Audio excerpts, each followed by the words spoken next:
Hello दोस्तों, मेरा नाम अश्विनी जैन है। वैसे तो ਆਪਾਂ ਨਾਗਰਿਕ ਸ਼ਾਸਤਰ ਐਸਐਸਟੀ ਦੀ ਕਰ ਲਈ ਹੈ, ਪਰ ਸਵਰਨ ਦੀ ਬੁੱਕ ਦੇ ਕੁਝ ਕੁਐਸਚਨਸ ਨੇ, ਉਹਨਾਂ ਨੂੰ ਕਵਰ ਕਰਨ ਲਈ ਮੈਂ ਸਪੈਸ਼ਲ ਇੱਕ ਐਸਐਸਟੀ ਸਿਵਿਕਸ ਦੀਆਂ ਨਾਗਰਿਕ ਸ਼ਾਸਤਰ ਦੋ ਵੀਡੀਓ ਬਣਾਉਂਗਾ।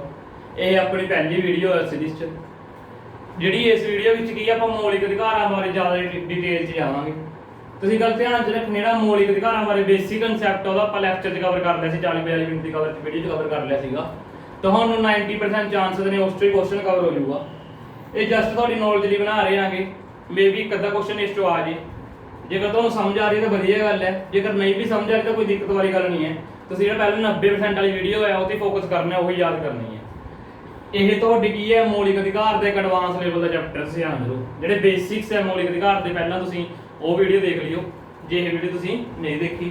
ਪਹਿਲਾਂ ਮੌਲਿਕ ਅਧਿਕਾਰਾਂ ਬਾਰੇ ਆਪਾਂ ਪੜ੍ਹਿਆ ਸੀਗਾ ਵੀ ਤੀਸਰੇ ਭਾਗ 'ਚ ਮੌਲਿਕ ਅਧਿਕਾਰ ਦਰਜ ਨੇ ਅਨੁਛੇਦ ਤੋਂ 12 ਤੋਂ ਲੈ ਕੇ 35 ਤੱਕ, ਜੋ ਕਿ ਆਪਾਂ ਅਮਰੀਕਾ ਤੋਂ ਲਏ ਨੇ।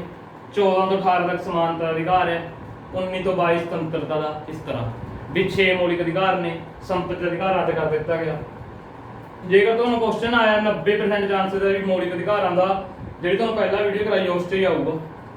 ਤਾਂ ਹੁਣ ਆਪਾਂ ਜ਼ਿਆਦਾ ਸਮਾਂ ਵੇਸਟ ਨਹੀਂ ਕਰਦੇ, ਮੌਲਿਕ ਅਧਿਕਾਰਾਂ ਬਾਰੇ ਸਟਾਰਟ ਕਰਦੇ ਹਾਂ। ਪਹਿਲੀ ਗੱਲ ਤਾਂ ਮੌਲਿਕ ਅਧਿਕਾਰ ਕੀ ਨੇ, ਦੇਖੋ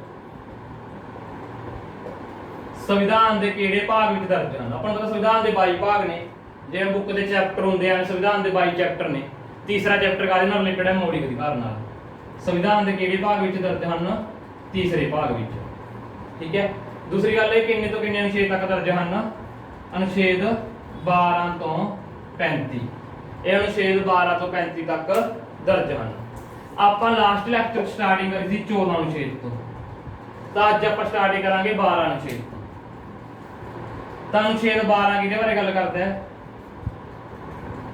ਸਟੇਟ ਦੀ ਡੈਫੀਨੇਸ਼ਨ ਬਾਰੇ। ਅਨੁਛੇਦ 12 ਕੀ ਹੈ, ਰਾਜ ਦੀ ਪਰਿਭਾਸ਼ਾ ਬਾਰੇ ਦੱਸਦਾ ਹੈ ਵੀ ਸਟੇਟ 'ਚ ਰਾਜ 'ਚ ਕੀ ਕੁਝ ਆ ਜਾਂਦਾ ਹੈ। ਉਹ ਕਹਿੰਦੇ ਸਟੇਟ 'ਚ ਕੀ ਹੈ, ਕਾਰਜਪਾਲਿਕਾ, ਵਿਧਾਨਪਾਲਿਕਾ, ਨਿਆਂਪਾਲਿਕਾ, ਇਹ ਸਾਰਾ ਕੁਝ ਹੀ ਹੈ। ਸਟੇਟ ਦੇ ਜਿਹੜੇ ਕੰਪਨੀਆਂ ਨੇ ਉਹ ਸਾਰਾ ਕੁਝ ਕੀ ਸਟੇਟ 'ਚ ਆ ਜਾਂਦਾ ਹੈ। ਠੀਕ ਹੈ। ਤਾਂ ਅਨੁਛੇਦ 12 ਕੀ ਹੈ, ਆਪਾਂ ਨੂੰ ਸਿਰਫ ਸਟੇਟ ਦੀ ਡੈਫੀਨੇਸ਼ਨ ਬਾਰੇ ਦੱਸਦਾ ਹੈ। ਉਸ ਤੋਂ ਬਾਅਦ ਆਪਣਾ ਆਉਂਦਾ ਹੈਗਾ ਅਨੁਛੇਦ 13। ਅਨੁਛੇਦ 13 ਕੀ ਹੈ, ਕਾਨੂੰਨ ਕਹਿ ਲਓ, ਜਾਂ ਪੰਜਾਬੀ 'ਚ ਕਹਿ ਲਓ ਵਿਧੀ, ਜਾਂ ਇੰਗਲਿਸ਼ 'ਚ ਕਹਿ ਲਓ ਲਾ ਦੀ ਡੈਫੀਨੇਸ਼ਨ ਬਾਰੇ ਦੱਸਦਾ ਹੈ। ਇਹ ਆਪਾਂ ਨੂੰ ਦੱਸਦਾ ਵੀ ਲਾ 'ਚ ਕੀ ਕੁਝ ਆ ਜਾਂਦਾ ਹੈ। ਇਹ ਆਪਾਂ ਨੂੰ ਦੋ ਗੱਲਾਂ ਦੱਸਦਾ ਹੈ। ਪਹਿਲੀ ਤਾਂ ਲਾ ਦੀ ਡੈਫੀਨੇਸ਼ਨ ਦੱਸਦਾ ਹੈ ਵੀ ਲਾ 'ਚ ਕੀ ਕੁਝ ਆ ਜਾਂਦਾ ਹੈ। ਕੀ ਕੁਝ ਆ ਜਾਂਦਾ ਹੈ, ਜਿਹੜੇ ਸੰਸਦ ਕਾਨੂੰਨ ਬਣਾਉਂਦੀ ਹੈ, ਕਾਨੂੰਨ ਆ ਜਾਂਦੇ ਵਿੱਚ, ਐਕਟ ਜਿਹੜੇ ਸੰਸਦ ਪਾਸ ਕਰਦੀ ਹੈ। ਜਿਹੜਾ ਕੋਈ ਕਾਰਜਪਾਲਿਕਾ ਕੋਈ ਨਿਯਮ ਬਣਾਉਂਦੀ ਹੈ ਜਾਂ ਉਪ ਨਿਯਮ ਬਣਾਉਂਦੀ ਹੈ, ਉਹ ਇਸ ਵਿੱਚ ਆ ਜਾਂਦੇ ਨੇ। ਕੋਈ ਰਾਸ਼ਟਰਪਤੀ ਅਧਿਆਦੇਸ਼ ਜਾਰੀ ਕਰਦਾ ਹੈ, ਜਿਹਨੂੰ ਆਪਾਂ ਆਰਡੀਨੈਂਸ ਕਹਿੰਦੇ ਆ, ਉਹ ਇਸ 'ਚ ਆ ਜਾਂਦਾ। ਵੀ ਕਾਫੀ ਕੁਝ ਆ ਜਾਂਦਾ ਇਹ 'ਚ। ਠੀਕ ਹੈ। ਪਹਿਲੀ ਗੱਲ ਤੇ ਦੱਸਦਾ ਵੀ ਕਾਨੂੰਨ ਵਿੱਚ ਕੀ ਕੁਝ ਸ਼ਾਮਿਲ ਹੈ, ਵੀ ਲਾ ਤੋਂ ਕੀ ਭਾਵ ਹੈ। ਦੂਜੀ ਗੱਲ ਇਹ ਕੀ ਕਹਿੰਦਾ ਇਹ ਵਾਲਾ ਅਨੁਛੇਦ, ਵੀ ਜੇਕਰ ਕੋਈ ਵੀ ਕਾਨੂੰਨ ਮੌਲਿਕ ਅਧਿਕਾਰਾਂ ਦੀ ਉਲੰਘਣਾ ਕਰਦਾ ਹੈ ਤਾਂ ਸੁਪਰੀਮ ਕੋਰਟ ਯਾਨੀ ਕਿ ਦੇਸ਼ ਦੀ ਮੁੱਖ ਉੱਚ ਅਦਾਲਤ, ਸਰਵਉੱਚ ਅਦਾਲਤ, ਉਹ ਕਾਨੂੰਨ ਨੂੰ ਅਵੈਧ ਘੋਸ਼ਿਤ ਕਰ ਸਕਦੀ ਹੈ। ਕੀਵਰਡ ਕੀ ਨੇ, ਕਾਨੂੰਨ ਅਵੈਧ।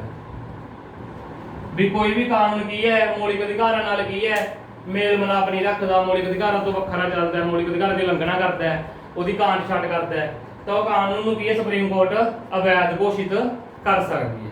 ਤਾਂ ਅਨੁਛੇਦ 13 ਦੋ ਗੱਲਾਂ ਬਾਰੇ ਦੱਸਦਾ। ਪਹਿਲੀ ਗੱਲ ਤਾਂ ਕਾਨੂੰਨ ਕੀ ਹੈ, ਕਾਨੂੰਨ 'ਚ ਕੀ ਕੁਝ ਸ਼ਾਮਿਲ ਹੈ। ਦੂਜੀ ਗੱਲ ਕੀ ਹੈ, ਸੁਪਰੀਮ ਕੋਰਟ ਕੀ ਹੈ ਕਿ ਜੇ ਉਹ ਕਾਨੂੰਨ ਨੂੰ ਅਵੈਧ ਘੋਸ਼ਿਤ ਕਰ ਸਕਦੀ ਹੈ ਜੇਕਰ ਕਾਨੂੰਨ ਕੀ ਹੈ, ਮੌਲਿਕ ਅਧਿਕਾਰਾਂ ਦੀ ਉਲੰਘਣਾ ਕਰਦਾ ਹੈ।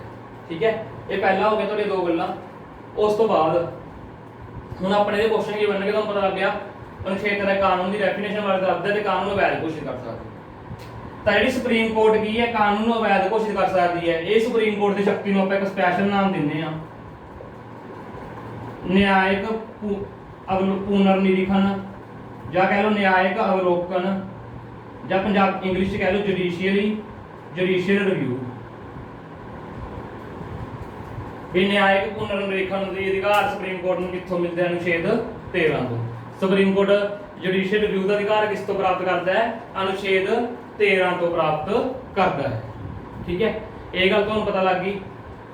ਜੁਡੀਸ਼ੀਅਲ ਰਿਵਿਊ ਤੋਂ ਕੀ ਭਾਵ ਹੈ, ਵੀ ਜਿਹੜਾ ਕਾਨੂੰਨ ਮੌਲਿਕ ਅਧਿਕਾਰਾਂ ਦੀ ਉਲੰਘਣਾ ਕਰਦਾ ਹੈ ਉਹ ਕਾਨੂੰਨ ਨੂੰ ਕੀ ਹੈ ਉਹ ਵੈਧ ਘੋਸ਼ਿਤ ਕਰ ਦੇਵੇਗਾ। ਠੀਕ ਹੈ, ਇਹ ਅਨੁਛੇਦ 13 ਬਾਰੇ ਆਪਣੀਆਂ ਗੱਲਾਂ ਹੋ ਗਈਆਂ। ਠੀਕ ਹੈ, ਇੱਥੇ ਇੱਕ ਆਉਂਦੀ ਹੈ ਸਟੋਰੀ ਕੰਟਰੋਵਰਸੀ ਥੋੜੀ ਜੀ। ਗੱਲ ਆਈ ਸੰਵਿਧਾਨ ਸੋਧ ਦੀ। ਸੰਵਿਧਾਨ ਸੋਧ ਸਿੱਧੇ ਤੌਰ ਤੇ ਲਿਖਿਆ ਨਹੀਂ ਹੋਇਆ ਵੀ ਕਾਨੂੰਨ ਹੈ ਜਾਂ ਨਹੀਂ, ਤਾਂ ਪੁੱਛਿਆ ਗਿਆ ਵੀ ਸੰਵਿਧਾਨ ਸੋਧ ਨੂੰ ਆਪਾਂ ਕਾਨੂੰਨ ਮੰਨੀਏ ਜਾਂ ਨਹੀਂ ਮੰਨੀਏ। ਜਿਹੜੀ ਸੰਵਿਧਾਨ ਨਾਲ ਸੋਧ ਕਰਦੇ ਆ ਉਹ ਮੌਲਿਕ ਅਧਿਕਾਰਾਂ ਨੂੰ ਬਦਲ ਸਕਦੀ ਹੈ ਕਿ ਨਹੀਂ ਬਦਲ ਸਕਦੀ, ਤਾਂ ਇਹਦੀ ਪੂਰੀ ਸਟੋਰੀ ਚੱਲਦੀ ਹੈ। ਠੀਕ ਹੈ, ਪਹਿਲਾਂ ਸਟੋਰੀ ਵਿੱਚ ਕੀ ਆਉਂਦਾ ਆਪਣਾ ਗੋਲਕਨਾਥ ਵੈਸ ਪੰਜਾਬ ਕੇਸ।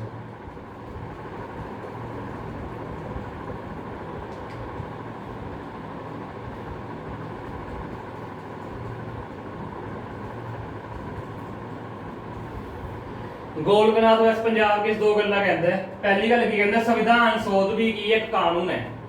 ਉਸਨੇ ਸੰਵਿਧਾਨਕ ਸੋਧ ਨੂੰ ਅਮੈਂਡਮੈਂਟ ਨੂੰ ਵੀ ਕੀ ਦੱਸਿਆ, ਇੱਕ ਵਿਧੀ ਦੱਸਿਆ ਹੈ। ਤਾਂ ਤੁਹਾਨੂੰ ਕਹਿਣਗੇ ਗੋਲਕਨਾਥ ਕੇਸ ਕੀ ਹੈ, ਅਮੈਂਡਮੈਂਟ ਨੂੰ ਕੀ ਕਾਨੂੰਨ ਮੰਨਦਾ ਹੈ ਜਾਂ ਨਹੀਂ ਮੰਨਦਾ। ਉਹ ਕਹਿੰਦਾ ਅਮੈਂਡਮੈਂਟ ਵੀ ਇੱਕ ਤਰ੍ਹਾਂ ਦਾ ਕਾਨੂੰਨ ਹੈ। ਠੀਕ ਹੈ, ਜਿਵੇਂ ਕਾਨੂੰਨ ਮੌਲਿਕ ਅਧਿਕਾਰਾਂ ਦੀ ਉਲੰਘਣਾ ਨਹੀਂ ਕਰ ਸਕਦਾ, ਘੱਟ ਵੱਧ ਨਹੀਂ ਕਰ ਸਕਦਾ, ਉਵੇਂ ਸੰਵਿਧਾਨ ਸੋਧ ਵੀ ਮੌਲਿਕ ਅਧਿਕਾਰਾਂ ਨੂੰ ਘੱਟ ਵੱਧ ਨਹੀਂ ਕਰ ਸਕਦੀ। ਸਰਕਾਰ ਉਸ ਟਾਈਮ ਤੇ 1967 ਦੀ ਗੱਲ ਹੈ, 1967 ਦੀ ਸਰਕਾਰ ਉਸ ਟਾਈਮ ਤੇ ਕੀ ਹੈ ਮੌਲਿਕ ਅਧਿਕਾਰਾਂ ਚੋਂ ਸੰਪਤੀ ਅਧਿਕਾਰ ਨੂੰ ਖਤਮ ਕਰਨ ਦੀ ਕੋਸ਼ਿਸ਼ ਕਰ ਰਹੀ ਸੀ। ਪਰ ਗੋਲਕਨਾਥ ਦੇ ਕੇਸ ਨੇ ਕੀ ਕਿਹਾ, ਸੰਵਿਧਾਨ ਸੋਧ ਵੀ ਕੀ ਹੈ ਇੱਕ ਤਰ੍ਹਾਂ ਦਾ ਕਾਨੂੰਨ ਹੈ। ਵੀ ਜਿਵੇਂ ਕੋਈ ਹੋਰ ਕਾਨੂੰਨ ਮੌਲਿਕ ਅਧਿਕਾਰਾਂ ਨੂੰ ਘੱਟ ਨਹੀਂ ਕਰ ਸਕਦਾ, ਸੰਵਿਧਾਨ ਸੋਧ ਨਾਲ ਤੁਸੀਂ ਮੌਲਿਕ ਅਧਿਕਾਰਾਂ ਨੂੰ ਘੱਟ ਨਹੀਂ ਕਰ ਸਕਦੇ। ਠੀਕ ਹੈ, ਤਾਂ ਪਹਿਲੀ ਸਟੋਰੀ ਕੀ ਹੈ, ਸੰਵਿਧਾਨ ਸੋਧ ਨੂੰ ਇਹਨੇ ਕੀ ਦੱਸਿਆ, ਕਾਨੂੰਨ ਦੱਸਿਆ ਕਿਹਨੇ, ਗੋਲਕਨਾਥ ਕੇਸ ਨੇ। ਫਿਰ ਪਾਰਲੀਮੈਂਟ ਸੋਧ ਕਰਦੀ ਹੈ, ਪਾਰਲੀਮੈਂਟ ਨੇ 24ਵੀਂ ਸੋਧ ਕੀਤੀ। ਉਸਨੇ ਕੀ ਕਿਹਾ, ਸੰਵਿਧਾਨ ਸੋਧ ਕੀ ਹੈਗੀ, ਕਾਨੂੰਨ ਨਹੀਂ ਹੈ। ਕਾਨੂੰਨ ਤਾਂ ਆਪਾਂ ਨੂੰ ਪਤਾ ਹੈ ਵੀ ਮੌਲਿਕ ਅਧਿਕਾਰਾਂ ਦੀ ਘੱਟ ਵੱਧ ਨਹੀਂ ਕਰ ਸਕਦਾ, ਪਰ ਸੰਵਿਧਾਨ ਸੋਧ ਕਾਨੂੰਨ ਨਹੀਂ ਹੈ। ਇਸ ਕਰਕੇ ਸੰਵਿਧਾਨ ਸੋਧ ਕੀ ਹੈਗੀ, ਕਾਨੂੰਨ ਮੌਲਿਕ ਅਧਿਕਾਰਾਂ ਨੂੰ ਘੱਟ ਵੱਧ ਕਰ ਸਕਦੀ ਹੈ, ਆਪਾਂ ਸੰਪਤੀ ਅਧਿਕਾਰ ਨੂੰ ਕੱਢ ਸਕਦੇ ਹਾਂ। ਠੀਕ ਹੈ, ਤਾਂ ਗੋਲਕਨਾਥ ਕੀ ਕਹਿੰਦਾ, ਸੰਵਿਧਾਨ ਸੋਧ ਕਾਨੂੰਨ ਹੈ। ਅਨੁਛੇਦ 13 ਦੇ ਅੰਦਰ 24ਵੀਂ ਸੋਧ ਕੀ ਕਹਿੰਦੀ ਹੈ, ਸੰਵਿਧਾਨ ਸੋਧ ਕਾਨੂੰਨ ਨਹੀਂ ਹੈ। ਠੀਕ ਹੈ, ਤਾਂ ਫਿਰ ਦੁਬਾਰਾ ਸੁਪਰੀਮ ਕੋਰਟ ਕੋਲ ਕੇਸ ਆਉਂਦਾ ਹੈ। ਫਿਰ ਕੇਸ ਆਉਂਦਾ ਹੈ ਕੇਸ਼ਵਨੰਦਾ ਭਾਰਤੀ। ਇਹ ਕਦੋਂ ਆਉਂਦਾ, 1973 ਚ। ਤੇ ਡਬਲ ਸਟਾਰ ਲਗਾ ਲਓ, ਕਾਫੀ ਇੰਪੋਰਟੈਂਟ ਕੇਸ ਹੈ ਇਹ। ਕੇਸ਼ਵਨੰਦ ਭਾਰਤੀ ਕੇਸ ਕੀ ਕਹਿੰਦਾ ਹੈ, ਸੰਵਿਧਾਨ ਸੋਧ ਕਾਨੂੰਨ ਨਹੀਂ ਹੈ। ਸੰਵਿਧਾਨ ਸੋਧ ਕਾਨੂੰਨ ਨਹੀਂ ਹੈ। ਕੱਲੇ ਗੋਲਕਨਾਥ ਨੇ ਸੰਵਿਧਾਨ ਸੋਧ ਨੂੰ ਕਾਨੂੰਨ ਕਿਹਾ ਹੈ, 24ਵੀਂ ਸੋਧ ਨੇ ਵੀ ਕਿਹਾ ਕਾਨੂੰਨ ਨਹੀਂ ਹੈ, ਤੇ ਕੇਸ਼ਵਨੰਦ ਭਾਰਤੀ ਨੇ ਵੀ ਸੰਵਿਧਾਨ ਸੋਧ ਨੂੰ ਕਾਨੂੰਨ ਨਹੀਂ ਕਿਹਾ। ਉਹਨੇ ਕਿਹਾ ਸੰਵਿਧਾਨ ਸੋਧ ਕਾਨੂੰਨ ਨਹੀਂ ਹੈ। ਦੂਸਰੀ ਗੱਲ ਉਹਨੇ ਕੀ ਕਹੀ, ਕਿਉਂਕਿ ਇਹ ਕਾਨੂੰਨ ਨਹੀਂ ਹੈਗਾ, ਇਸ ਤਰ੍ਹਾਂ ਆਪਾਂ ਕੀ ਇਹਦੇ ਨਾਲ ਮੌਲਿਕ ਅਧਿਕਾਰ ਘੱਟ ਕਰ ਸਕਦੇ ਹਾਂ, ਮੌਲਿਕ ਅਧਿਕਾਰ ਸੋਧ ਕਰ ਸਕਦੇ ਹਾਂ। ਠੀਕ ਹੈ, ਤੇ ਪਰ ਉਹਨੇ ਇੱਕ ਨਵਾਂ ਕਨਸੈਪਟ ਦਿੱਤਾ, ਬੇਸਿਕ ਸਟਰਕਚਰ ਆਫ ਕਨਸਟੀਟਿਊਸ਼ਨ। ਉਹਨੇ ਨਵਾਂ ਕਨਸੈਪਟ ਦਿੱਤਾ, ਬੇਸਿਕ ਸਟਰਕਚਰ ਆਫ ਕਨਸਟੀਟਿਊਸ਼ਨ, ਬੁਨਿਆਦੀ ਢਾਂਚੇ ਦਾ ਸਿਧਾਂਤ। ਇਸ ਕੁਐਸਚਨ ਦੇ ਟ੍ਰਿਪਲ ਸਟਾਰ ਲਗਾ ਲਓ, ਤੁਹਾਨੂੰ ਸਿੱਧਾ ਸਿੱਧਾ ਕੁਐਸਚਨ ਆ ਜਾਊਗਾ, ਬੇਸਿਕ ਸਟਰਕਚਰ ਆਫ ਕਨਸਟੀਟਿਊਸ਼ਨ, ਬੁਨਿਆਦੀ ਢਾਂਚੇ ਦਾ ਸਿਧਾਂਤ ਕਿਸ ਨੇ ਦਿੱਤਾ। ਆਪਣਾ ਆਨਸਰ ਆ ਜਾਊਗਾ ਕੇਸ਼ਵਨੰਦ ਭਾਰਤ ਕੇਸ ਨੇ, ਕੇਸ਼ਵਨੰਦ ਭਾਰਤੀ ਕੇਸ ਨੇ। ਇਹ ਕਦੋਂ ਆਇਆ ਸੀ, 1973 ਚ। ਇਹ ਕੀ ਕਹਿੰਦਾ ਹੈ, ਸੋਧ ਤਾਂ ਕਰ ਸਕਦੇ ਹੋ, ਪਰ ਸੋਧ ਕਰਕੇ ਐ ਨਹੀਂ ਹੈ ਤੁਸੀਂ ਮਾੜੇ ਮੋਟੇ ਬਦਲਾਵ ਲਿਆ ਸਕਦੇ ਹੋ। ਐ ਨਹੀਂ ਹੈਗਾ ਪੂਰਾ ਸੰਵਿਧਾਨ ਹੀ ਬਦਲ ਦੋ। ਜੇ ਸੰਵਿਧਾਨ ਦਾ ਢਾਂਚਾ ਉਹ ਤਾਂ ਸੇਮ ਰਹਿਣਾ ਚਾਹੀਦਾ ਹੈ। ਜੇ ਤੀਜੇ ਚ ਮੌਲਿਕ ਅਧਿਕਾਰ ਨੇ, ਤੀਜੇ ਚ ਮੌਲਿਕ ਅਧਿਕਾਰ ਰਹਿਣੇ ਚਾਹੀਦੇ ਨੇ, ਇੱਕ ਦੋ ਚੇਂਜ ਕਰਨੇ ਕਰ ਦੋ। ਐ ਨਹੀਂ ਹੈਗਾ ਤੁਸੀਂ ਮੌਲਿਕ ਅਧਿਕਾਰ ਹੀ ਖਤਮ ਕਰ ਦੋ। ਠੀਕ ਹੈ, ਤਾਂ ਇੱਕ ਵਾਰ ਤੁਹਾਨੂੰ ਮੈਂ ਦੁਬਾਰਾ ਸਟੋਰੀ ਦੱਸ ਰਿਹਾ ਸਾਰੀ, ਤੁਹਾਨੂੰ ਕੁਐਸਚਨ ਕੀ ਮੰਨ ਕੇ ਉਹ ਵੀ ਦੱਸੂਗਾ। ਇਹ ਪਹਿਲਾਂ ਸਿਰਫ ਆਪਾਂ ਨੂੰ ਅਨੁਛੇਦ 13 ਦੀ ਗੱਲ ਕਰੀ ਹੈ। ਅਨੁਛੇਦ 13 ਕਹਿੰਦਾ ਵੀ ਕਾਨੂੰਨ 'ਚ ਕੀ ਕੁਛ ਆ ਜਾਂਦਾ ਹੈ। ਜਿਹੜੇ ਸੰਸਦ ਕਾਨੂੰਨ ਬਣਾਉਂਦੀ ਹੈ, ਕਾਰਜਪਾਲਿਕਾ ਨਿਯਮ ਬਣਾਉਂਦੀ ਹੈ, ਰਾਸ਼ਟਰਪਤੀ ਅਧਿਆਦੇਸ਼ ਜਾਰੀ ਕਰਦੇ, ਸਾਰੇ ਕੀ ਨੇ, ਕਾਨੂੰਨ ਨੇ। ਕਹਿੰਦਾ ਜੇਕਰ ਕੋਈ ਕਾਨੂੰਨ ਮੌਲਿਕ ਅਧਿਕਾਰ ਨੂੰ ਘੱਟ ਕਰੂਗਾ, ਵੱਧ ਕਰੂਗਾ, ਜਾਂ ਕੀ ਹੈ ਐਕਸ਼ਨ ਟਾਈ ਕਰੂਗਾ, ਉਲੰਘਣਾ ਕਰੂਗਾ, ਤਾਂ ਸੁਪਰੀਮ ਕੋਰਟ ਉਹਨੂੰ ਅਵੈਧ ਘੋਸ਼ਿਤ ਕਰ ਦੇਊਗਾ। ਠੀਕ ਹੈ, ਤਾਂ ਹੁਣ ਆਪਾਂ ਨੇ ਘੱਟ ਕਰਨਾ ਸੀ ਮੌਲਿਕ ਅਧਿਕਾਰ। ਤਾਂ ਪਹਿਲਾ ਕੇਸ ਆਇਆ ਗੋਲਕਨਾਥ ਕੇਸ ਪੰਜਾਬ, ਗੋਲਕਨਾਥ ਕੇਸ ਪੰਜਾਬ। ਉਹ ਸੰਵਿਧਾਨ ਸੋਧ ਕਹਿੰਦਾ ਕੀ ਇਹ ਕਾਨੂੰਨ ਹੈ, ਅਤੇ ਕੀ ਆਪਾਂ ਸੰਵਿਧਾਨ ਸੋਧ ਨਾਲ ਮੌਲਿਕ ਅਧਿਕਾਰ ਬਦਲ ਨਹੀਂ ਸਕਦੇ। ਫਿਰ 24ਵੀਂ ਸੋਧ ਕਹਿੰਦੀ ਕਾਨੂੰਨ ਨਹੀਂ ਹੈ, ਬਦਲ ਸਕਦੇ ਆ। ਕੇਸ਼ਵਨੰਦ ਭਾਰਤੀ ਵੀ ਕਹਿੰਦਾ ਕਾਨੂੰਨ ਨਹੀਂ ਹੈ, ਬਦਲ ਸਕਦੇ। ਤਾਂ ਹੁਣ ਤੁਹਾਨੂੰ ਕੁਐਸਚਨ ਕੀ ਬਣਨਗੇ, ਕੁਐਸਚਨ ਦੇਖ ਲਓ ਕਿ ਸੰਵਿਧਾਨਕ ਸੋਧ ਅਨੁਛੇਦ 13 ਦੇ ਅੰਦਰ ਇੱਕ ਕਾਨੂੰਨ ਹੈ, ਤਾਂ ਆਪਣਾ ਆਨਸਰ ਆ ਜਾਊਗਾ ਨਹੀਂ ਹੈ। ਪਰ ਸੰਵਿਧਾਨਕ ਸੋਧ ਨੂੰ ਅਨੁਛੇਦ 13 ਦੇ ਅੰਦਰ ਕਾਨੂੰਨ ਕਿਸ ਨੇ ਦੱਸਿਆ ਹੈ, ਗੋਲਕਨਾਥ ਵੈਸ ਪੰਜਾਬ ਕੇਸ ਨੇ। कि संविधानक सोध नाल मौलिक अधिकार में तब्दीली की जा सकती है? हाँ की जा सकती है। पर किसने कहा भी संविधानक सोध नाल तब्दीली नहीं की जा सकती? गोलकनाथ केस ने। गोलकनाथ केस ने सारा उल्टा किया सीगा, ठीक है। तो जो तुहानूं समझ आ गई तो वधिया गल है, नहीं घट्टो घट्ट इस टॉपिक जो दो गल्लां याद रख लियो। एक तो केशव नंद भारती ने केड़ा केस दिता, केड़ा कंसेप्ट दिता, बेसिक स्ट्रक्चर ऑफ कॉन्स्टिट्यूशन, बुनियादी ढांचे सिद्धांत दिता। दूसरी गल की है संविधानक सोध की है, एक कानून नहीं है अनुच्छेद 13 के अंदर। जेकर तुहानूं याद होवे तो इहदे नाल रिलेटेड तुसीं क्वेश्चन कर लियो। जे तुहानूं नहीं समझ आ रही गल तुसीं क्वेश्चन छड्ड सकदे हो। ਇਹ ਇੰਨਾ ਤੁਹਾਨੂੰ ਟਫ ਚੀਜ਼ਾਂ ਨਹੀਂ ਪੁੱਛਣਗੇ ਉਹ, ਠੀਕ ਹੈ। ਤੁਹਾਨੂੰ ਇੰਨੇ ਟਫ ਚੀਜ਼ਾਂ ਉਹ ਨਹੀਂ ਪੁੱਛਣਗੇ। ਲੈਕਚਰ ਇੱਕ ਵਾਰ ਸੁਣ ਲਓ, ਕਈ ਵਾਰ ਕੋਈ ਗੱਲ ਸੁਣੀ ਸੁਣਾਈ ਯਾਦ ਰਹਿ ਜਾਂਦੀ ਹੈ, ਠੀਕ ਹੈ। ਤਾਂ ਅਨੁਛੇਦ 13 ਬਾਰੇ ਆਪਾਂ ਸਾਰੇ ਕੁਐਸਚਨ ਪੜ੍ਹ ਲਏ। ਫਿਰ ਅਨੁਛੇਦ 14 ਆਉਂਦਾ ਹੈ। ਅਨੁਛੇਦ 14 ਚ ਆਪਾਂ ਤੁਹਾਨੂੰ ਪਹਿਲਾਂ ਗੱਲ ਦੱਸੀ ਸੀ, ਅਨੁਛੇਦ 14 ਕਾਹਦੀ ਗੱਲ ਕਰਦਾ ਹੈ? ਕਾਨੂੰਨ ਦੇ ਸਾਹਮਣੇ ਸਮਾਨਤਾ। ਪਰ ਜੇ ਅਨੁਛੇਦ 14 ਆਪਾਂ ਪੂਰਾ ਪੜ੍ਹੀਏ ਤਾਂ ਕੀ ਕਹਿੰਦਾ ਹੈ? ਕਾਨੂੰਨ ਦੇ ਸਾਹਮਣੇ ਸਮਾਨਤਾ, ਜਿਹਨੂੰ ਇੰਗਲਿਸ਼ ਚ ਆਪਾਂ ਕਹਿੰਦੇ ਆ ਇਕੁਐਲਿਟੀ ਬਿਫੋਰ ਲਾ, ਅਤੇ ਕਾਨੂੰਨ ਦੇ ਸਾਹਮਣੇ ਸਮਾਨ ਸੁਰੱਖਿਆ, ਇਕੁਅਲ ਪ੍ਰੋਟੈਕਸ਼ਨ ਆਫ ਲਾਜ਼। तो कानून के सामने समानता सारे बराबर हैं, चाहे अमीर है चाहे गरीब है। वो सारा केड़ा अनुच्छेद है? अनुच्छेद 14 है। पर ये आप थोड़ा अगे जा रहे हैं, दो गल्लां ने, कानून सामने समानता ते कानून सामने समान सुरक्षा। ये तुहानूं पुछ लैंदे भी जेहड़े आ वर्ड ने किस तो लए ने? जेहड़े आ पहले 4 वर्ड ने अपने ने ब्रिटेन तो, इंग्लैंड तो। जेहड़े हेठले 4 वर्ड ने आपां किस तो लए नेगे? अमेरिका तो। बस सीधा याद रखना है। तो कहेंगे अनुच्छेद 14 विच इक्वैलिटी बिफोर ला, कानून सामने समानता किहड़े देश तो ले गए हैं? ब्रिटेन तो, इंग्लैंड तो। तो अनुच्छेद 14 विच कानून सामने समान सुरक्षा, इक्वल प्रोटेक्शन ऑफ लॉज किस तो लिया गया है? यूएसए तो। किवें याद रखोगे? इक्वल प्रोटेक्शन ऑफ लॉज भी ऑफ आंदा है, यूनाइटेड स्टेट्स ऑफ अमेरिका विच भी ऑफ आंदा है। मैं तो याद फिर आप साहब याद रख लियो, ठीक है। तो यह आर्टिकल 14 बारे गल होगी। एक तो पूछ लेंगे नैचुरल जस्टिस का प्रिंसीपल किहड़े अनुच्छेद के अंदर आंदा है? नैचुरल जस्टिस यानी कि कुदरती, नैचुरल जस्टिस कह लो या कुदरती न्याय, ये किहदे अंदर आंदा? अनुच्छेद 14 के। नैचुरल जस्टिस का प्रिंसीपल अनुच्छेद 14 अंदर आंदा, रिट तो याद रख लेना। तो अनुच्छेद 14 संबंधी तुहाडे क्वेश्चन की ने कवर हो जाते हैं, ठीक है।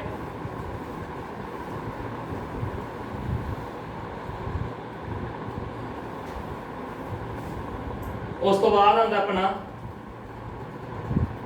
अनुच्छेद 15 ते 16 संबंधी की क्वेश्चन आते हैं। अनुच्छेद 15 कहता भेदभाव की मनाही करता है। कोई पब्लिक प्लेस है, खूह है, मंदिर है, उत्थे भेदभाव की मनाही करता है। तो वैसे भी भेदभाव की मनाही करता है होटलों वगैरह च। रंग, जाति, नस्ल, लिंग, 5 आधार से भेदभाव की मनाही करता है। अनुच्छेद 15 की भेदभाव की मनाही करता है, ठीक है। तो अनुच्छेद 16 की कहता है अफसर की समानता, भी कोई सरकारी नौकरी आती है तो सारे बराबर मौके मिलने, अफसर की समानता। ये आप पढ़ लिया सीगा। पर कहते फिर जो आप गल करिए रिजर्वेशन की, रिजर्वेशन जो की है कुछ लोगों को पहल देने, सारे लोगों को आप बराबर नहीं समझते। तो अजिहा क्यों है? तो अनुच्छेद 15 च कहा हुआ है वीमेन, औरतां, चिल्ड्रन, ठीक है, एजुकेशनल एंड सोशल बैकवर्ड, कोई सिक्ख्यक या समाजिक तौर पर पिछड़िया हुआ है, एससी ते एसटी, अनुसूचित जाति ते अनुसूचित कबीले, इन्हां नाल संबंधित क्योंकि ये काफ़ी कमजोर वर्ग ने, इन्हां नाल शुरू तो इन्हां पिछड़े हुए ने, तो इन्हां लई की सरकार विशेष प्रावधान कर सकती है। तो रिजर्वेशन वाला अनुच्छेद किहड़े ने गए? रिजर्वेशन नाल रिलेटेड अनुच्छेद 15 ते अनुच्छेद 16। बस इन्नी गल याद रखनी है। वैसे तो अनुच्छेद 15-16 कहते हैं भेदभाव की मनाही है, अनुच्छेद 15 कहता है, पर फिर भी कुछ कुछ तो मौके उन्होंने अगे रखते हैं वीमेन, एससी, एसटी। तो वह कारण की है? तो उन्होंने नाल ये गल भी कही है भी जो कोई पिछड़िया हुआ तो उन्होंने अगे लैके आने लिए आप विशेष व्यवस्था कर सकते हैं, जिन्होंने आप कहते हैं रिजर्वेशन। रिजर्वेशन रिलेटेड आर्टिकल किहड़ा? अनुच्छेद 15 ते अनुच्छेद 16। अनुच्छेद 17 की है छूट छाट की मनाही है। फिर आंदा अपना अनुच्छेद 18। अनुच्छेद 18 ਕੀ ਕਹਿੰਦਾ ਹੈਗਾ ਉਪਾਧੀਆਂ ਦਾ ਖਾਤਮਾ ਐਬੋਲੀਸ਼ਨ ਆਫ ਟਾਈਟਲਸ। ਜੇ ਪਹਿਲਾ ਟਾਈਟਲ ਹੋਇਆ ਕਰਦੇ ਟਾਈਟਲ ਲੈ ਲੈਂਦੇ ਸਰ ਜੇਮਸ ਬੌਂਡ ਜਾਂ ਕੁਝ ਮਰਜ਼ੀ ਲੈ ਲਓ, ਸਰ ਦਾ ਟਾਈਟਲ ਲਗਾ ਲਿਆ, ਠੀਕ ਹੈ, ਕੋਈ ਵੀ ਟਾਈਟਲ ਲਗਾ ਲਿਆ, ਮਹਾਰਾਜਾ, ਠੀਕ ਹੈ, ਇਸ ਤਰ੍ਹਾਂ ਟਾਈਟਲ ਲਗਾ ਲੈਂਦੇ ਸੀਗੇ। ਤਾਂ अनुच्छेद 18 ਨੇ ਕੀ ਆ ਉਪਾਧੀਆਂ ਦਾ ਖਾਤਮਾ ਕਰਤਾ ਸਿਵਾਏ ਦੋ ਚੀਜ਼ਾਂ ਦੇ। ਕਿਹਦੇ ਮਿਲਟਰੀ ਸੈਨਿਕ ਤੇ ਅਕੈਡਮਿਕ। ਵੀ ਕਹਿੰਦੇ ਕੋਈ ਵੀ ਉਪਾਧੀ ਨਹੀਂ ਲਾਣੀ ਆਪਦੇ ਨਾਮ ਅੱਗੇ, ਠੀਕ ਹੈ, ਸਿਵਾਏ ਦੋ ਚੀਜ਼ਾਂ ਦੇ, ਮਿਲਟਰੀ ਕਹਿ ਲਾ ਸਕਦੇ, ਅਕੈਡਮਿਕ ਮੰਨ ਲਓ ਤੁਸੀਂ ਡਾਕਟਰ ਹੋ ਆਪਦੇ ਨਾਲ ਅੱਗੇ ਡੀਆਰ ਲਿਖ ਸਕਦੇ ਹੋ, ਇੰਜੀਨੀਅਰ ਦਾ ਡੀਆਰ ਲਿਖ ਸਕਦੇ ਹੋ, ਅਕੈਡਮਿਕ ਉਪਾਧੀ ਲਾ ਸਕਦੇ ਹੋ, ਟਾਈਟਲ ਲਾ ਸਕਦੇ ਹੋ, ਮਿਲਟਰੀ ਉਪਾਧੀ ਲਾ ਸਕਦੇ ਹੋ, ਤੁਸੀਂ ਕਰਨਲ ਹੋ ਤਾਂ ਲੈਫਟੀਨੈਂਟ ਤੋਂ ਅੱਗੇ ਲੈਫਟੀਨੈਂਟ ਲਾ ਸਕਦੇ ਹੋ। ਪਰ ਮਿਲਟਰੀ ਤੇ ਅਕੈਡਮਿਕ ਤੋਂ ਬਿਨਾਂ ਸਾਰੀਆਂ ਉਪਾਧੀਆਂ ਖਤਮ ਕਰਤੀਆਂ, ਠੀਕ ਹੈ। ਤਾਂ ਉਪਾਧੀ ਦਾ ਖਾਤਮਾ अनुच्छेद 18 ਕਰਦਾ ਹੈ। ਇਹਦੇ ਨਾਲ ਵੀ ਸੰਬੰਧਿਤ ਕੇਸ ਹੈ ਬਾਲਾਜੀ ਰਾਘਵਨ ਕੇਸ ਕਿਹਦੇ ਨਾਲ ਸੰਬੰਧਿਤ ਹੈ? ਉਪਾਧੀਆਂ ਨਾਲ। ਇਹ ਜੀ ਕੀ ਹੋਇਆ ਸੀਗਾ, ਇਹ ਡਾਇਰੈਕਟਰੀ ਨਹੀਂ ਲਿਖਿਆ, ਕਹਿੰਦੇ ਜਿਵੇਂ ਭਾਰਤ ਰਤਨ ਮਿਲਿਆ, ਭਾਰਤ ਰਤਨ ਮੰਨ ਲਓ ਕਿਸੇ ਨੂੰ ਪਦਮ ਭੂਸ਼ਣ ਮਿਲਿਆ, ਅਵਾਰਡ ਮਿਲੇ ਨੇ, ਕਿਸੇ ਨੂੰ ਸਚਿਨ ਤੇਂਦੁਲਕਰ ਨੂੰ ਭਾਰਤ ਰਤਨ ਮਿਲਿਆ, ਤਾਂ ਘਰ ਦੇ ਅੱਗੇ ਭਾਰਤ ਰਤਨ ਸਚਿਨ ਤੇਂਦੁਲਕਰ ਲਿਖ ਸਕਦਾ ਹੈ ਵੀ ਭਾਰਤ ਰਤਨ ਵੀ ਟਾਈਟਲ ਦੇ ਤੌਰ ਤੇ ਲਿਖ ਸਕਦਾ ਕਿ ਨਹੀਂ ਲਿਖ ਸਕਦਾ, ਠੀਕ ਹੈ। ਤਾਂ ਬਾਲਾਜੀ ਰਾਘਵਨ ਕੇਸ ਨੇ ਕਿਹਾ ਵੀ ਇਹ ਸਾਰੇ ਅਵਾਰਡ ਨੇ, ਭਾਰਤ ਰਤਨ, ਪਦਮ ਸ਼੍ਰੀ, ਪਦਮ ਵਿਭੂਸ਼ਣ, ਉਹ ਵੀ ਆਪਣੇ ਨਾਮ ਨਾਲ ਕੋਈ ਲਗਾ ਨਹੀਂ ਸਕਦਾ, ਠੀਕ ਹੈ। ਤਾਂ ਇਹ ਵੀ ਇਹਨਾਂ ਦੀ ਵੀ ਟਾਈਟਲਸ ਦੇ, ਇਹ ਵੀ ਟਾਈਟਲ ਦੇ ਤੌਰ ਤੇ ਨਹੀਂ ਲਗਾ ਸਕਦਾ। ਟਾਈਟਲ ਕਿਹੜੇ ਕੀ ਸਿਰਫ ਅਕੈਡਮਿਕ ਤੇ ਮਿਲਟਰੀ ਲਗਾ ਸਕਦੇ ਆ। ਤੁਹਾਨੂੰ ਕੁਐਸਚਨ ਕੀ ਹੋਊਗਾ, ਭਾਰਤ ਰਤਨ, ਪਦਮ ਵਿਭੂਸ਼ਣ ਵੀ ਆਪਾਂ ਨਹੀਂ ਲਗਾ ਸਕਦੇ, ਕਿਹੜਾ ਕੇਸ ਸੀ ਇਹ? ਬਾਲਾਜੀ ਰਾਘਵਨ ਕੇਸ ਸੀ। ਜਾਂ ਬਾਲਾਜੀ ਰਾਘਵਨ ਕੇਸ ਸੀ ਕਹਿੰਦਾ ਉਪਾਧੀਆਂ ਦੇ ਖਾਤਮੇ ਨਾਲ ਸੰਬੰਧਿਤ ਹੈ। ਤਾਂ ਹੁਣ ਤੱਕ ਆਪਾਂ ਤਿੰਨ ਕੇਸ ਕਰੇ ਨੇ, ਗੋਲਕਨਾਥ ਦਾ ਕੇਸ ਕਰਿਆ, ਕੇਸ਼ਵਨੰਦ ਭਾਰਤੀ ਵਾਲਾ ਕਰਿਆ ਤੇ ਬਾਲਾਜੀ ਰਾਘਵਨ ਵਾਲਾ ਕਰਿਆ। ਬਾਲਾਜੀ ਰਾਘਵਨ ਕਹਿੰਦਾ ਵੀ ਉਪਾਧੀਆਂ ਨਾਲ ਸੰਬੰਧਿਤ ਹੈ, ਕੇਸ਼ਵਨੰਦ ਭਾਰਤੀ ਬੁਨਿਆਦੀ ਢਾਂਚੇ ਨਾਲ ਸੰਬੰਧਿਤ ਹੈ, ਅਤੇ ਗੋਲਕਨਾਥ ਕੀ ਹੈ ਸੰਵਿਧਾਨ ਸੋਧ ਕਾਨੂੰਨ ਹੈ ਜਾਂ ਉਹਦੇ ਨਾਲ ਆਪਾਂ ਬਦਲ ਸਕਦੇ ਹਾਂ ਕਿ ਨਹੀਂ ਬਦਲ ਸਕਦੇ, ਉਹਦੇ ਨਾਲ ਸੰਬੰਧਿਤ ਹੈ। ਤਾਂ अनुच्छेद 18 ਤੱਕ ਤੁਹਾਡੇ ਹੋ ਗਏ ਕੁਐਸਚਨ ਕਲੀਅਰ। ਹੁਣ ਤੁਹਾਨੂੰ ਕੀ ਹੈ ਸਿੱਧਾ अनुच्छेद 25 ਤੇ ਆ ਰਹੇ ਹਾਂ। अनुच्छेद 25 ਚ ਕੀ ਹੈ, ਸਿੱਖ ਕਿਰਪਾਨ ਰੱਖ ਸਕਦੇ ਨੇ, ਇਹ ਗੱਲ ਲਿਖੀ ਹੋਈ ਹੈ। ਇਹ ਕਿਸ ਦਾ ਸਬੂਤ ਹੈ? ਧਾਰਮਿਕ ਆਜ਼ਾਦੀ ਦਾ। ਨਹੀਂ ਮੰਨ ਲਓ ਕੋਈ ਆਪਣੇ ਕੁਝ ਵੀ ਰੱਖਣਾ ਹੈ, ਕੋਈ ਚਾਕੂ ਜਾਂ ਬੰਦੂਕ ਕੁਝ ਵੀ ਰੱਖਣਾ, ਤਾਂ ਉਹਦੇ ਲਈ ਆਪਾਂ ਨੂੰ ਲਾਇਸੈਂਸ ਵਗੈਰਾ ਲੈਣਾ ਪੈਂਦਾ ਹੈਗਾ। ਪਰ अनुच्छेद 25 ਚ ਲਿਖਿਆ ਹੋਇਆ ਹੈ ਵੀ ਸਿੱਖ, ਕਿਉਂਕਿ ਸਿੱਖਾਂ ਨੂੰ ਗੁਰੂ ਗੋਬਿੰਦ ਸਿੰਘ ਜੀ ਨੇ ਕਿਹਾ 5 ਕੱਕੇ ਰੱਖਣੇ ਜ਼ਰੂਰੀ ਨੇ, ਉਹਨਾਂ 5 ਕੱਕਿਆਂ ਦੀ ਇੱਕ ਕੱਕਾ ਕਿਰਪਾਨ ਵੀ ਹੈ। ਤਾਂ अनुच्छेद 25 ਦੇ ਸਾਫ਼ ਲਿਖਿਆ ਹੋਇਆ ਵੀ ਸਿੱਖ ਕਿਰਪਾਨ ਰੱਖ ਸਕਦੇ ਨੇ, ਇਹ ਉਹਨਾਂ ਦੀ ਧਾਰਮਿਕ ਆਜ਼ਾਦੀ ਦੇ ਨਾਲ ਸੰਬੰਧਿਤ ਹੈ। ਤਾਂ ਸਿੱਖ ਕਿਰਪਾਨ ਰੱਖ ਸਕਦੇ ਨੇ, ਇਹਦੇ ਨਾਲ ਸੰਬੰਧਿਤ अनुच्छेद ਕਿਹੜਾ? अनुच्छेद 25 ਹੈ। ਤੇ ਕਿਹਦੇ ਨਾਲ ਸੰਬੰਧਿਤ ਹੈ? ਧਾਰਮਿਕ ਆਜ਼ਾਦੀ ਨਾਲ ਸੰਬੰਧਿਤ ਹੈ। ਤੁਹਾਡੇ ਇਹ ਮੇਨ ਕੇਸ ਜੇ ਹੋਵੇ, ਤੁਹਾਨੂੰ ਹੋਰ ਇੱਕ ਦੋ ਗੱਲਾਂ ਨੇ ਉਲਝਣਾ ਚਾਹੀਦੀ ਪਹਿਲਾਂ, ਪਰ ਆਪਾਂ ਹੁਣ ਇੰਪੋਰਟੈਂਟ ਚੀਜ਼ ਕਵਰ ਕਰ ਲੈਣੇ ਆ। अनुच्छेद 32 ਇਸ ਲੈਕਚਰ ਦਾ ਸਭ ਤੋਂ ਇੰਪੋਰਟੈਂਟ ਪਾਰਟ ਹੈ, ਇਹ ਜ਼ਰੂਰ ਕਰ ਲਓ ਜੇ ਬਾਕੀ ਤੁਹਾਨੂੰ ਨਹੀਂ ਸਮਝਦੇ। अनुच्छेद 32 ਕੀ ਹੈ? ਸੰਵਿਧਾਨਿਕ ਉਪਚਾਰਾਂ ਦਾ ਅਧਿਕਾਰ। ਇਹਦਾ ਮਤਲਬ ਕੀ ਹੈ? ਮੰਨ ਲਓ ਕੋਈ ਕਿਸੇ ਵਿਅਕਤੀ ਦੀ ਮੌਲਿਕ ਅਧਿਕਾਰਾਂ ਦੀ ਉਲੰਘਣਾ ਹੋ ਜਾਂਦੀ ਹੈ, ਤਾਂ ਇਹ ਕਹਿੰਦਾ ਵੀ ਉਹ ਵਿਅਕਤੀ ਸਿੱਧਾ ਸੁਪਰੀਮ ਕੋਰਟ ਜਾਂ ਹਾਈ ਕੋਰਟ ਜਾ ਸਕਦਾ ਹੈ। ਵੈਸੇ ਆਪਾਂ ਨਾਰਮਲੀ ਮਾੜੇ ਕੇਸ ਸਿੱਧਾ ਸੁਪਰੀਮ ਕੋਰਟ ਜਾਂ ਹਾਈ ਕੋਰਟ ਨਹੀਂ ਜਾ ਸਕਦੇ, ਪਰ ਇਹਨੇ ਕੀ ਮੌਲਿਕ ਅਧਿਕਾਰਾਂ ਨੂੰ ਕਾਫੀ ਤਵੱਜੋ ਦਿੱਤੀ ਹੈ। अनुच्छेद ਕੀ ਕਹਿੰਦਾ ਹੈ? ਮੰਨ ਲਓ ਤੁਹਾਡੀ ਮੌਲਿਕ ਅਧਿਕਾਰਾਂ ਦੀ ਉਲੰਘਣਾ ਹੋਈ ਹੈ, ਤਾਂ ਤੁਸੀਂ ਸਿੱਧਾ ਸੁਪਰੀਮ ਕੋਰਟ ਜਾਂ ਹਾਈ ਕੋਰਟ ਜਾ ਸਕਦੇ ਹੋ। ਇਹ ਕਿਹੜਾ अनुच्छेद ਹੈ? अनुच्छेद 32। ਤੇ अनुच्छेद 32 ਨੂੰ ਕੀ ਹੈ ਕਹਿੰਦੇ? ਇੱਕ ਕੁਐਸਚਨ ਆ ਜਾਂਦਾ ਵੀ ਅੰਬੇਦਕਰ ਜੀ ਨੇ ਕਿਹੜੇ अनुच्छेद ਨੂੰ, ਕਿਹੜੀ ਚੀਜ਼ ਨੂੰ ਸੰਵਿਧਾਨ ਦੇ ਆਤਮਾ, ਦਿਲ ਤੇ ਆਤਮਾ ਦੱਸਿਆ ਹੈ? ਤਾਂ ਅੰਬੇਦਕਰ ਜੀ ਨੇ अनुच्छेद 32 ਨੂੰ ਸੰਵਿਧਾਨ ਦੀ ਦਿਲ ਤੇ ਆਤਮਾ ਦੱਸਿਆ ਹੈ। ਇਹ ਗੱਲ ਤੁਸੀਂ ਯਾਦ ਰੱਖਣੀ ਹੈ, ਅੰਬੇਦਕਰ ਵੱਲੋਂ ਦਿਲ ਤੇ ਆਤਮਾ ਕੌਣ ਹੈ? अनुच्छेद 32 ਹੈ। अनुच्छेद 32 ਕੀ ਹੈ? ਸੰਵਿਧਾਨਕ ਵਿਚਾਰਨ ਦਾ ਅਧਿਕਾਰ। ਇਹ ਸਭ ਤੋਂ ਇੰਪੋਰਟੈਂਟ ਅਧਿਕਾਰ ਹੈ, ਕਿਉਂਕਿ ਜੇ ਇਹੀ ਨਾ ਰਿਹਾ ਤੇ ਇਹਦਾ ਬਾਕੀ ਅਧਿਕਾਰਾਂ ਦਾ ਕੋਈ ਮਤਲਬ ਨਹੀਂ ਰਹਿਣਾ। ਵੀ ਤੁਹਾਡੇ ਅਧਿਕਾਰਾਂ ਦੀ ਉਲੰਘਣਾ ਹੋਈ ਹੈ ਤਾਂ ਸੁਪਰੀਮ ਕੋਰਟ ਜਾਂ ਹਾਈ ਕੋਰਟ ਤੁਸੀਂ ਜਾ ਸਕਦੇ ਹੋ, ਸੁਪਰੀਮ ਕੋਰਟ ਵੀ ਜਾ ਸਕਦੇ ਹੋ ਤਾਂ ਹਾਈ ਕੋਰਟ ਵੀ ਜਾ ਸਕਦੇ ਹੋ, ਠੀਕ ਹੈ। ਇਹ ਕੀ ਕਹਿੰਦੇ? ਸੰਵਿਧਾਨਕ ਵਿਚਾਰਨ ਦਾ ਅਧਿਕਾਰ।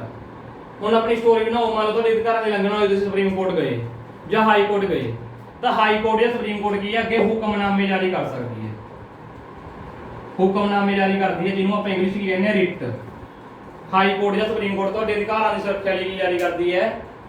ਪਹਿਲਾ ਭਾਗ ਲਿਖ ਲਓ ਵੀ ਆਪਣੇ ਅਧਿਕਾਰਾਂ ਦੀ ਸੁਰੱਖਿਆ ਲਈ ਅਸੀਂ अनुच्छेद 32 ਅਧੀਨ ਹਾਈ ਕੋਰਟ ਜਾਂ ਸੁਪਰੀਮ ਕੋਰਟ ਜਾ ਸਕਦੇ ਹਾਂ। ਦੂਸਰਾ ਗੱਲ, ਸੁਪਰੀਮ ਕੋਰਟ ਜਾਂ ਹਾਈ ਕੋਰਟ ਸਾਡੇ ਅਧਿਕਾਰਾਂ ਦੀ ਰੱਖਿਆ ਲਈ ਹੁਕਮਨਾਮੇ ਜਾਰੀ ਕਰਦੀ ਹੈ, ਠੀਕ ਹੈ। ਸੁਪਰੀਮ ਕੋਰਟ अनुच्छेद 32 ਦੇ ਅਕੋਰਡਿੰਗ ਹੁਕਮਨਾਮੇ ਜਾਰੀ ਕਰਦੀ ਹੈ ਅਤੇ ਹਾਈ ਕੋਰਟ अनुच्छेद 226 ਦੇ ਅਕੋਰਡਿੰਗ। ਤੁਹਾਨੂੰ ਕਹਿਣਗੇ ਹਾਈ ਕੋਰਟ ਕਿਹੜੇ ਅਨੁਛੇਦ ਦੇ ਅਕੋਰਡਿੰਗ ਰਿਟ ਜਾਰੀ ਕਰਦੀ ਹੈ 226 ਦੇ ਅਕੋਰਡਿੰਗ, ਸੁਪਰੀਮ ਕੋਰਟ ਕਿਹੜੇ ਅਨੁਛੇਦ ਦੇ ਅਕੋਰਡਿੰਗ ਰਿਟ ਜਾਰੀ ਕਰਦੀ ਹੈ ਅਨੁਛੇਦ 32 ਦੇ ਅਕੋਰਡਿੰਗ। ਤੁਹਾਨੂੰ ਕੁਐਸਚਨ ਆ ਜੂਗਾ ਹੁਕਮਨਾਮਾ ਕੌਣ ਜਾਰੀ ਕਰਦਾ ਹੈ? ਆਪਸ਼ਨ ਨੇ ਰਾਸ਼ਟਰਪਤੀ, ਸੁਪਰੀਮ ਕੋਰਟ, ਪ੍ਰਧਾਨ ਮੰਤਰੀ। ਤਾਂ ਆਪਣਾ ਆਨਸਰ ਕੀ ਆ ਜੂਗਾ ਸੁਪਰੀਮ ਕੋਰਟ ਜਾਂ ਹਾਈ ਕੋਰਟ। ਹੁਕਮਨਾਮੇ ਕੌਣ ਜਾਰੀ ਕਰਦੇ ਨੇ? ਸੁਪਰੀਮ ਕੋਰਟ ਜਾਂ ਹਾਈ ਕੋਰਟ ਜਾਰੀ ਕਰਦੇ ਹਨ। ਪਹਿਲਾਂ ਆਪਣੇ ਅਧਿਕਾਰਾਂ ਦੀ ਉਲੰਘਣਾ ਹੋਈ ਆਪਾਂ ਸੁਪਰੀਮ ਕੋਰਟ ਗਏ, ਕਿਹੜੇ ਅਨੁਛੇਦ ਅਕੋਰਡਿੰਗ 32 ਅਕੋਰਡਿੰਗ ਉਹਨਾਂ ਨੇ ਕੀ ਹੈ ਰਿਟ ਜਾਰੀ ਕੀਤੀ, ਹੁਕਮਨਾਮੇ ਜਾਰੀ ਕੀਤੇ। ਇਹ ਹੁਕਮਨਾਮੇ ਮੇਨਲੀ ਕਿੰਨੇ ਤਰ੍ਹਾਂ ਦੇ ਹੁੰਦੇ ਨੇ? 5 ਤਰ੍ਹਾਂ ਦੇ ਹੁੰਦੇ ਨੇ ਹੁਕਮਨਾਮੇ। ਰਿਟਸ ਮੇਨਲੀ ਕਿੰਨੀਆਂ ਨੇ? 5 ਨੇ।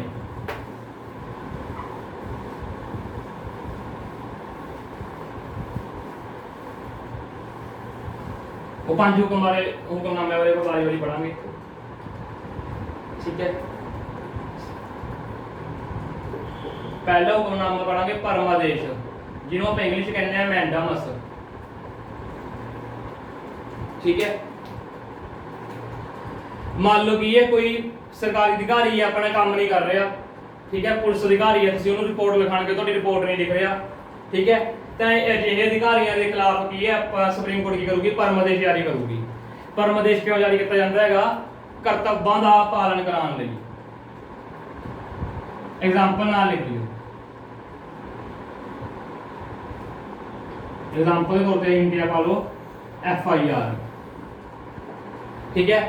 जब मान लो कोई सरकारी अधिकारी कर्तव्य का पालन नहीं कर रहा, की है जिवें हुण SHO का अधिकार की है कर्तव्य का पालन का हक बनता, उसकी फर्ज है भी रिपोर्ट लिखे। मान लो तुहाडी रिपोर्ट नहीं लिख रहा, तो जे कि तुसीं सुप्रीम कोर्ट जा रहे हो, तो कर्तव्य का पालन करवाने लई सुप्रीम कोर्ट की करूगी? परमादेश जारी करूगी। तो अलग अलग मौके पर अलग अलग हुक्मनामे जारी करती है। कर्तव्यों का पालन करवाने लई किहड़ा हुक्मनामा जारी किया जाता है? तो उत्तर आएगा परमादेश, मैंडामस। मैंडामस नूं इंग्लिश की कहते हैं या मेन मैंडामस कहते हैं। ये हर एक का एक डायलॉग है, स्लोगन है, वी कमांड। तुहानूं कहना कि वी कमांड किस नाल संबंधित है? आप कहेंगे मैंडामस नाल संबंधित है। वी कमांड का मतलब है असीं आदेश दिंदे हां। वी कमांड का मतलब है असीं आदेश दिंदे हां। बस सुप्रीम कोर्ट ने इन्नी गल कहनी है, वी कमांड, तो फिर वो SHO तो की रिपोर्ट लिख लूगा, असीं आदेश दिंदे हां, ठीक है। तो तुहाडा ये पहली हो गई कर्तव्यों का पालन कराने लई की है मैंडामस।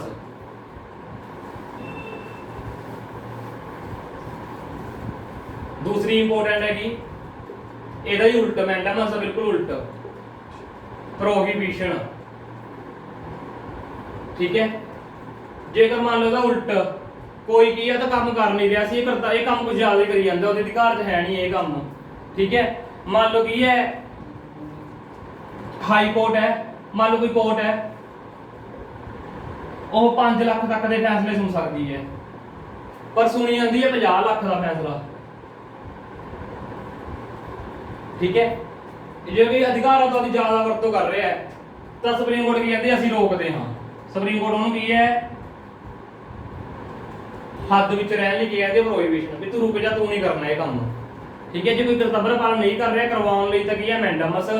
जो कुछ ज्यादा ही अपने अधिकार खेत्र से बाहर जाके काम कर रहा है तो किहड़ी रिट है? प्रोहिबिशन। ਇਹਦਾ ਕੀ ਲਿਖਾਂਗੇ ਡੈਫੀਨੇਸ਼ਨ ਚ? ਜੇਕਰ ਕੋਈ ਆਪਣੇ ਅਧਿਕਾਰ ਖੇਤਰ ਤੋਂ ਬਾਹਰ ਜਾ ਕੇ ਕੰਮ ਕਰਦਾ ਹੈ ਤਾਂ ਉਸ ਦੇ ਲਈ ਕਿਹੜੀ ਰਿਟ ਹੈ? ਪ੍ਰੋਹਿਬਿਸ਼ਨ, ਠੀਕ ਹੈ।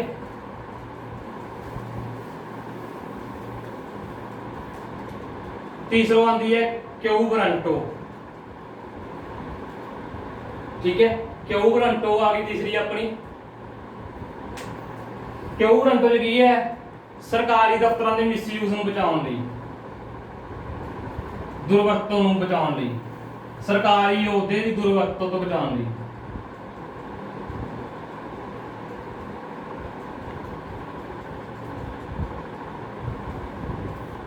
मान लो की है जिवें अपन स्पैशल शॉपिंग मूवी देखी होवे, भी सीबीआई अफसर कोई नकली बन के आया तुहाडे घर, की है कोई मान लो तुहाडी दुकान ते कोई रेड मार रहा है इस तरह, तो सुप्रीम कोर्ट कहता कि वर्स योर अथॉरिटी। मान लो कि कोई व्यक्ति की है सरकारी अहुदे ते है नहीं गा, पर सरकारी अहुदे की वरतों कर रहा है। मान लो है भी है आमसार है, पर जान के की है DSP बन के बनया फिर रहा है, तो सुप्रीम कोर्ट अजिहे बंदे नूं सरकारी अहुदे की दुर्वरतों तो बचाउण लई की हैगा उहनूं कहेगी verse your authority. Verse your authority, भी तेरे को की अथॉरिटी है बनने की। तो यदि एग्जाम्पल लिख लो तो समझ ली थोड़ी नकली DSP अफसर वगैरह, ਮੰਨ ਲਓ ਕੋਈ ਵਿਅਕਤੀ ਹੈ ਸਰਕਾਰੀ ਅਹੁਦੇ ਦੀ ਮਿਸਵਰਤੋਂ ਕਰ ਰਿਹਾ ਹੈਗਾ, ਉਹ ਉਹਦੇ ਤੇ ਹੈ ਨਹੀਂਗਾ ਪਰ ਉਹ ਉਹਦਾ ਵਰਤ ਰਿਹਾ, ਉਹ ਮੰਨ ਲਓ ਹੈ ਕੁਝ ਵੀ ਨਹੀਂ ਪਰ ਨਕਲੀ ਡੀਐਸਪੀ ਬਣ ਕੇ ਆ ਰਿਹਾ ਹੈ, ਤਾਂ ਸੁਪਰੀਮ ਕੋਰਟ ਕੀ ਕਹੇਗੀ ਵਰਸ ਯੂਰ ਅਥਾਰਟੀ, ਵੀ ਤੇਰੀ ਅਥਾਰਟੀ ਕੀ ਹੈ। ਤਾਂ ਤੁਹਾਨੂੰ ਕੁਐਸਚਨ ਕੀ ਆ ਸਕਦਾ ਹੈ ਵਰਸ ਯੂਰ ਅਥਾਰਟੀ ਸੰਬੰਧਿਤ ਹੈ, ਤਾਂ ਆਪਣਾ ਆਨਸਰ ਆ ਜਾਏਗਾ ਕਿਉ ਰੰਟੋ ਹੁਕਮਨਾਮੇ ਨਾਲ। ਤੇ ਜਦੋਂ ਕਹਾਂਗੇ ਸਰਕਾਰੀ ਦਫ਼ਤਰਾਂ ਦੀ ਦੁਰਵਰਤੋਂ ਬਚਾਉਣ ਲਈ ਕਿਹੜਾ ਹੈਗਾ ਕਿਉ ਗਰੰਟੋ। ਬਾਰ-ਬਾਰ ਪੜੋਗੇ ਯਾਦ ਹੋ ਜੂ ਤੁਹਾਨੂੰ ਇਹ। ਚੌਥਾ ਹੈ ਆਪਣਾ ਹੈਬੀਅਸ ਕਾਰਪਸ। ਇਹਨੂੰ ਆਪਾਂ ਕਹਿੰਦੇ ਆ ਪੰਜਾਬੀ ਚ ਬੰਦੀ ਪ੍ਰਤੱਖੀਕਰਨ।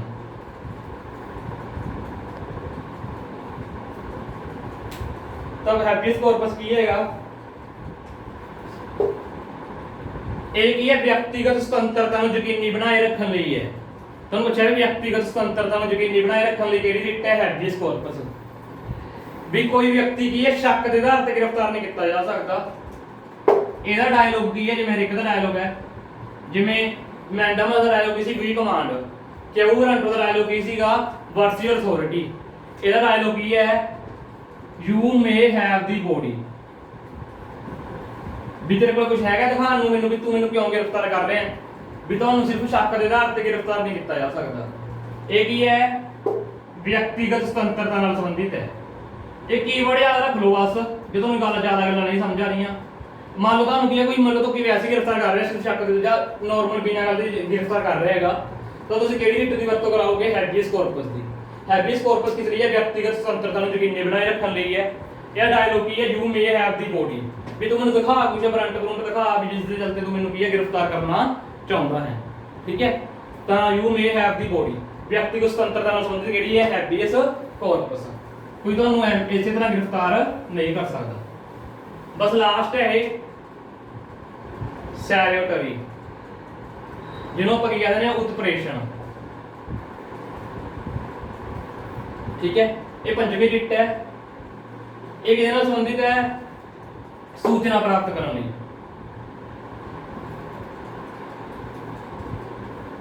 ਇਹਦੇ ਵਿੱਚ ਕੀ ਹੈ ਕੋਈ ਵੱਡੀ ਅਦਾਲਤ ਕੀ ਹੈ ਛੋਟੀ ਅਦਾਲਤ ਤੋਂ ਕੇਸ ਮੰਗਵਾ ਸਕਦੀ ਹੈ, ਸੂਚਨਾ ਮੰਗਵਾ ਸਕਦੀ ਹੈ। ਮੰਨ ਲਓ ਕੋਈ ਛੋਟੀ ਅਦਾਲਤ ਕੇਸ ਦੇਖਣ ਲੱਗ ਰਹੀ ਹੈ ਤਾਂ ਵੱਡੀ ਅਦਾਲਤ ਨੂੰ ਕਹਿ ਦਿਓ ਵੀ ਇਹ ਕੇਸ ਮੈਨੂੰ ਦੇ ਦਿਓ ਵੀ ਤੁਸੀਂ ਰਹਿਣ ਦਿਓ ਅਸੀਂ ਸੰਭਾਲਾਂਗੇ, ਸੂਚਨਾ ਸਾਨੂੰ ਇਹ ਕੇਸ ਦੀ ਸਾਰੀ ਇਨਫੋਰਮੇਸ਼ਨ ਸਾਨੂੰ ਦੇ ਦਿਓ। ਬਸ ਇਹਦੀ ਉਦਾਹਰਨ ਕੀ ਯਾਦ ਰੱਖ ਲਓ ਵੱਡੀ ਅਦਾਲਤ ਛੋਟੀ ਅਦਾਲਤ।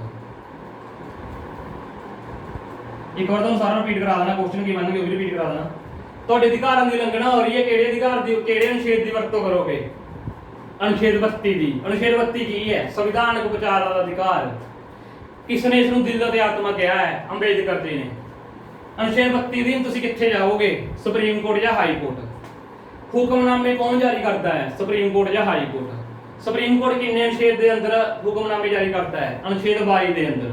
ਹਾਈ ਕੋਰਟ ਕਿੰਨੇ ਅਨੁਛੇਦ ਦੇ ਅੰਦਰ ਹੁਕਮਨਾਮੇ ਜਾਰੀ ਕਰਦਾ ਹੈ ਅਨੁਛੇਦ 226 ਦੇ ਅੰਦਰ।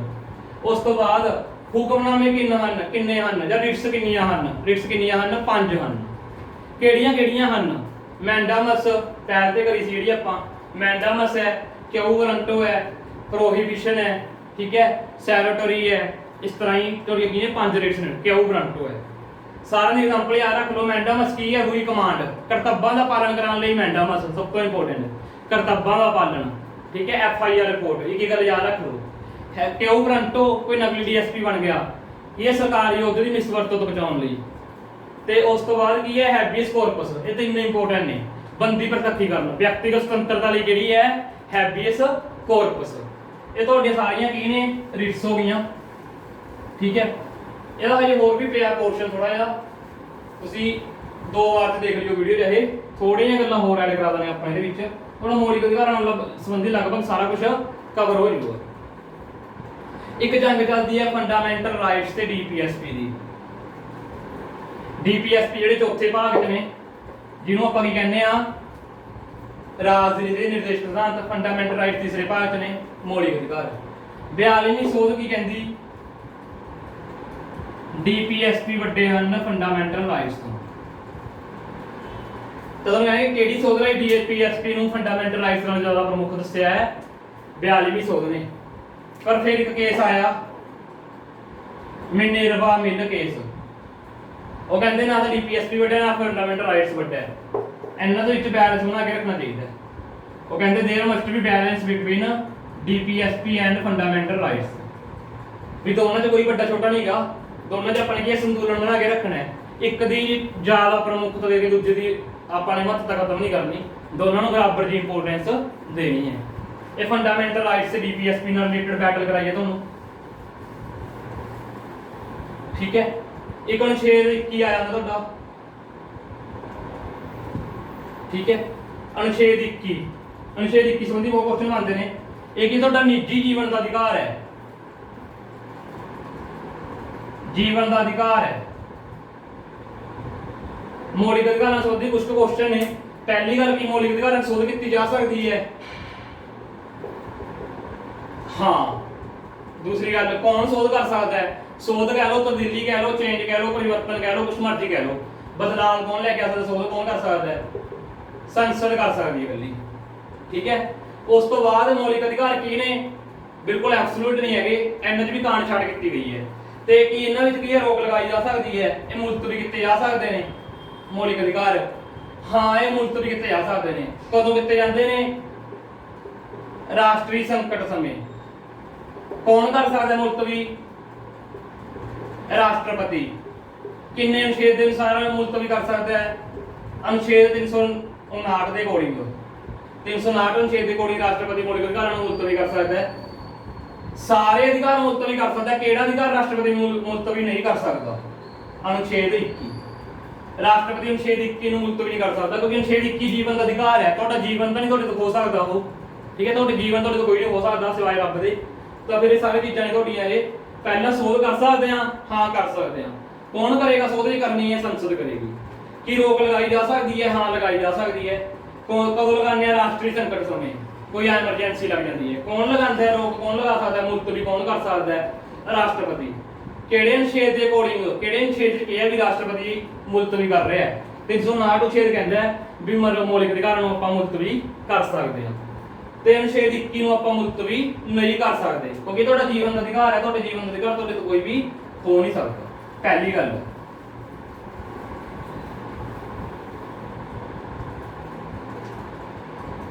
ਹੋਰ ਤੁਹਾਨੂੰ ਯਾਦ ਹੈ ਇਹਦੀ ਯਾਦ ਵੀ ਜਾਂਦੀ ਲੋੜ ਨਹੀਂ ਭਾਈ। ਕੀਵਰਡ ਯਾਦ ਰੱਖਣਾ ਹੈ, ਰੱਖ ਸਕਦੇ ਹੋ।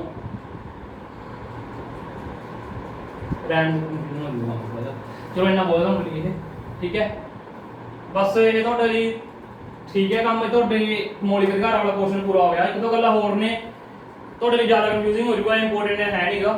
ਕੋਈ ਡਾਊਟ ਫਿਰ ਵੀ ਤੁਹਾਡਾ ਰਹਿੰਦਾ ਸਿਵਿਕਸ ਵਿੱਚੋਂ ਤੁਸੀਂ ਮੈਨੂੰ ਪੁੱਛ ਲੈਣਾ ਹੈ। ਇੱਕ ਵੀਡੀਓ ਮੈਂ ਤੁਹਾਨੂੰ ਪੰਚਾਇਤੀ ਰਾਜ ਤੇ ਹੋਰ ਇੰਪੋਰਟੈਂਟ ਕਨਸੈਪਟ ਨਾਲ ਬਣਾਉਂਗਾ, ਛੋਟੀ ਵੀਡੀਓ ਬਣੂਗੀ 10 ਮਿੰਟ ਦੀ। ਇੱਕ ਵਾਰ ਤੁਹਾਨੂੰ ਕੀ ਰਿਵਾਈਜ਼ ਕਰਾ ਦੇਣਾ ਫਟਾਫਟ ਇਹ ਵੀਡੀਓ, ਆਸ ਤੁਹਾਨੂੰ ਸਮਝ ਆਈ ਹੋਊਗੀ। ਪਹਿਲਾਂ ਆਪਾਂ ਪੜ੍ਹਿਆ ਮੌਲਿਕ ਅਧਿਕਾਰ ਦਾ ਅਨੁਛੇਦ 12 ਰਾਜ ਦੀ ਪਰਿਭਾਸ਼ਾ ਦਿੰਦਾ ਹੈ, ਅਨੁਛੇਦ 13 ਕਾਨੂੰਨ ਦੀ ਪਰਿਭਾਸ਼ਾ ਦਿੰਦਾ ਹੈ। ਕਾਨੂੰਨ 'ਚ ਡਿਬੇਟ ਰਹਿੰਦੀ ਸੀ ਸੰਵਿਧਾਨ ਸੋਧ ਨੂੰ ਕਾਨੂੰਨ ਮੰਨੀ ਹੈ ਜਾਂ ਨਹੀਂ ਮੰਨੀ ਹੈ। ਗੋਪਾਲ ਕੇਸ ਕਹਿੰਦਾ ਮੰਨਣਾ ਹੈ, ਕੇਸ਼ਵ ਨੰਦਾ ਕੇਸ ਕਹਿੰਦਾ ਨਹੀਂ ਮੰਨਣਾ। ਤਾਂ ਅੱਜ ਆਪਾਂ ਕੀ ਮੰਨਦੇ ਆ? ਸੰਵਿਧਾਨ ਸੋਧ ਨੂੰ ਕਾਨੂੰਨ ਨਹੀਂ ਮੰਨਣਾ। ਚਲੋ ਇਹ ਬਹੁਤ ਹੈ। ਜੇ ਕੋਈ ਡਾਊਟ ਹੈ ਤੁਸੀਂ ਮੈਨੂੰ ਪੁੱਛ ਲੈਣਾ ਹੈ। Thank you.